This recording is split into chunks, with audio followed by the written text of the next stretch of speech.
From Hollywood, it's time now for Johnny Dollar. This is Orrin Vance. Orrin Vance? Yeah, you sent me up to Ossining 7 years ago, you remember? Huh?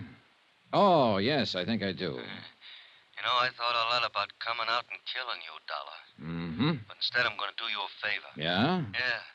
I think maybe you and I can work out something. You know, this sounds like double talk to me. Don't you give me any routine, Dollar. I heard 'em all. I'm calling you with information about the Todd case. Todd? I don't remember. Well, look it up. It cost your company $75,000. Hey. Hello? Vance?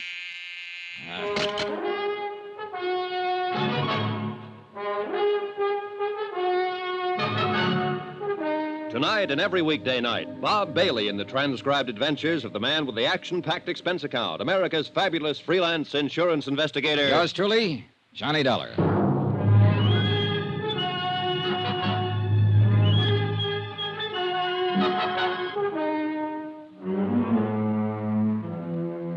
Expense account submitted by Special Investigator Johnny Dollar to Four State Insurance Company, Wilmington, Delaware. Attention, Mr. Don Freed, Chief Investigator, Claims Division.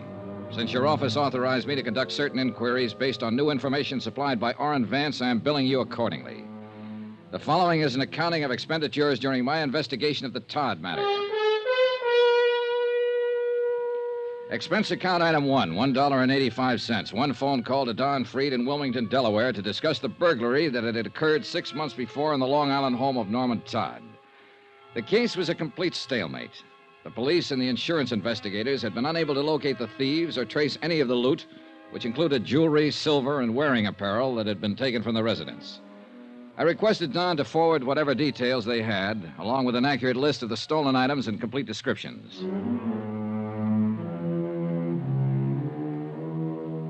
Expense account item 2, $2, cab fare. To and from the Office of International Adjustment Bureau, where I refreshed my memory concerning Orrin Vance. A good look at the files, and I remembered him well. Back in 1947, he'd been involved in a well-engineered swindle of the Seaman Clothing Company. Almost got away with it. And it was my investigation and testimony that finally put him behind the bars.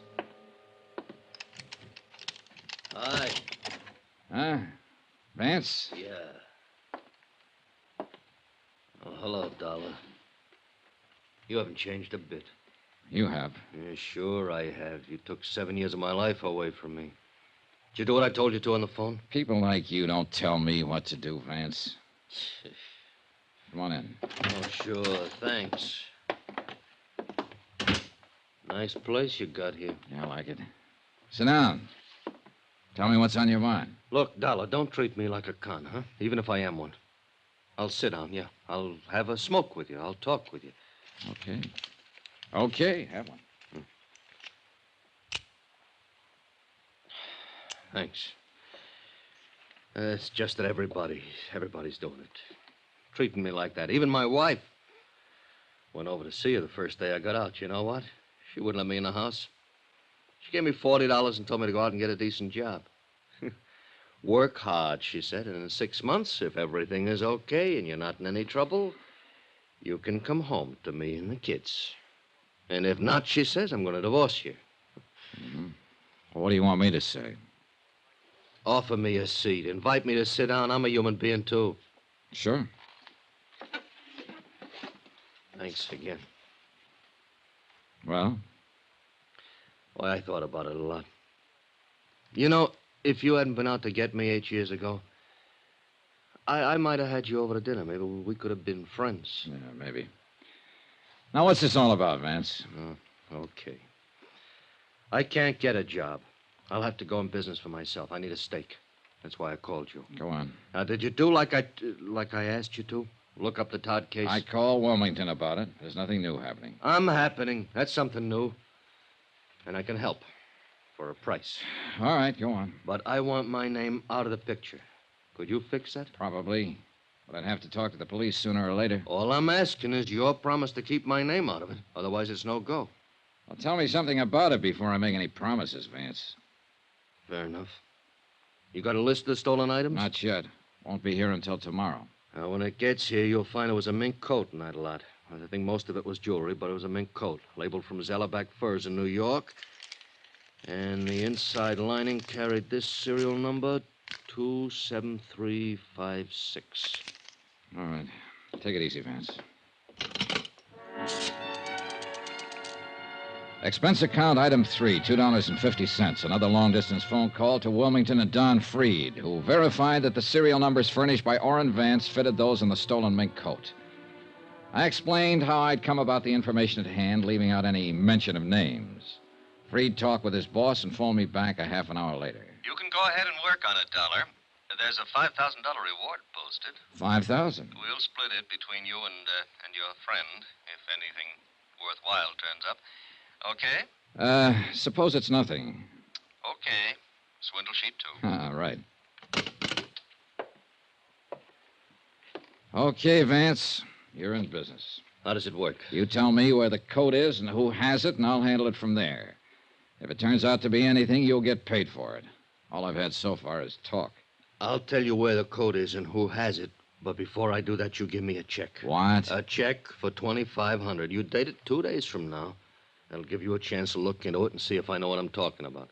And you can stop payment any time within 2 days if my tip doesn't work out. Mm-hmm. On the other hand, I'll have the check and bye-bye. Where to? Homewood, Indiana. My plane leaves in an hour. I may want you around for some questions. No, I'll give you the tip. That's all. You ask somebody else the questions. Well? Okay. What's the matter? You afraid? Sure. Haven't you noticed? I'm a stool pigeon.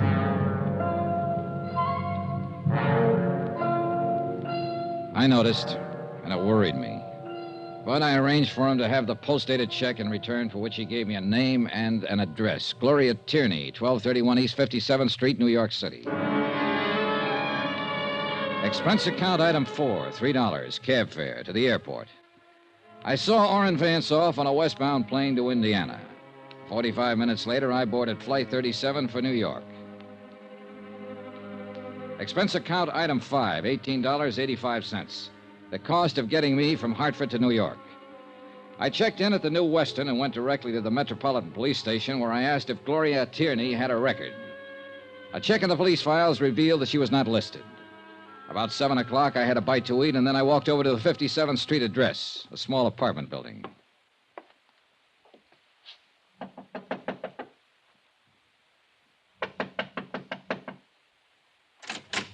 Yes? Hello. I'm looking for Gloria Tierney. Oh, you have the wrong apartments right across the hall. I was over there. No one answered.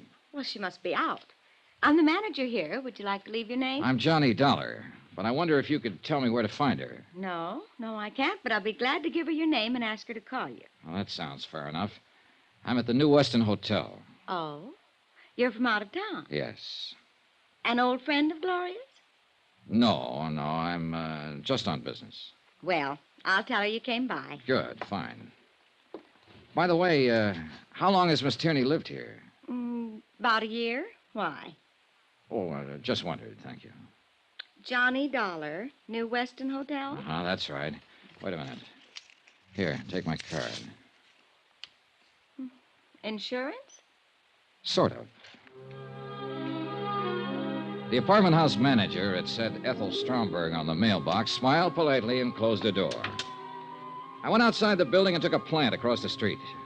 I waited around for about 3 hours and saw no one go in or out of the building. I went back to my hotel. About midnight, the phone rang.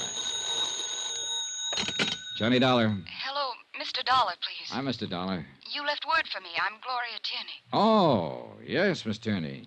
I intend to leave town, possibly in the morning, so I thought I'd better call you tonight. I hope it isn't too late. Not at all, Miss Tierney. What's it all about, Mr. Dollar? I'm an insurance investigator. I'd rather tell you about it in person. As I said, I expect to leave town tomorrow. Is it important? I think so, yes. Could I see you tonight? Well, I don't know. I could be there in 15 minutes. I don't understand. I'll come right over. Well, all right. I was there in less than 15 minutes, but things weren't all right. As a matter of fact, things looked all wrong. Gloria Tierney's apartment was darkened. She didn't answer when I knocked on the door. I tried it. The door was locked. You who? Hmm? Now, look here. I don't think you have any right to bother Gloria. Oh, it's you. Hello, Mrs. Stromberg. Well, where's Gloria? I don't know. You don't know? She was waiting to meet you. Huh? Well, out here in the hallway. She came in tonight, and I gave her your message. And then she went in and called you, and then came back out and said you were coming by. Yeah, well, she's gone. Well, that's funny. Hey, tell me, did you hear anyone out here? No. Well, maybe she went down to the drugstore. Drugstore's closed. Well, yes. She'll probably show up. Yes, probably. You look worried, Mrs. Stromberg. I am. Gloria didn't seem like herself when she came in. Oh, what do you mean? Well, she was nervous and upset. I think she'd been crying. I don't know. Uh-huh. Oh, I hope she's all right. Yeah, so do I. You're sure she isn't outside waiting for you? No, I didn't see any. Well, I'll look again. Do you see her? Not a soul. Had she been drinking? No, of course not. What was she wearing, Mrs. Stromberg? Oh, she had her coat on. Her mink coat? Yes. Well, how'd you know about her mink coat? A friend of mine. I'll take a look around out here. All right. Oh, wait a minute. I'll come with you. You know, of course, she might have Hey, got... wait a second. Look, is that Gloria? Why, yes, I think so. Something's wrong with her. Yes. The girl crossing the street in the mink coat weaved slightly from side to side. As I got close to her, I could see she was a pretty girl in her late 20s, blonde hair, dark eyes. She hardly looked up as I came up to her, just stopped and stood there, weaving slightly. Miss Tierney? Yes. Yes. Well, can I help you? I'm Johnny Dollar. Please. Well, come on, we better go inside. Yes. What is it? He struck me. He what? He struck me. And I... Oh, Mr. Dollar. Here, come on. Careful now. Sure. Oh, Easy. Easy now. thank you. Thank you very much. You okay? Yes. Look out, that car! What? That car! No! All 3 slugs had hit her, and she fell back into my arms. By the time I could reach for it and get my gun out, the black Cadillac and whoever was driving it were out of sight around the corner. And there'd been no light on the rear license plate. Oh. Easy now, easy. Mr. Dollar, those were shots. What... Mr. Dollar. Call the police, quick. But I... Yes, right away. You know, let's see if we can... Mr. Dollar. Mr. Dollar. Don't try to talk, Gloria. Don't try to move. We'll have help here in a minute. Oh. Oh.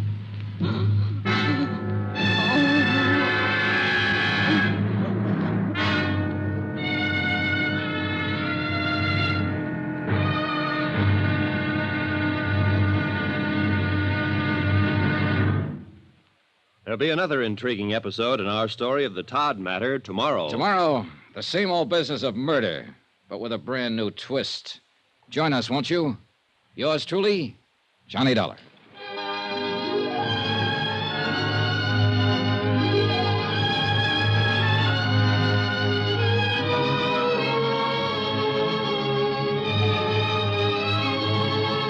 Yours truly, Johnny Dollar, starring Bob Bailey, is transcribed in Hollywood. Written by John Dawson, it is produced and directed by Jack Johnstone. Be sure and join us tomorrow night, same time and station, for the next exciting episode of Yours truly, Johnny Dollar. Roy Rowan speaking.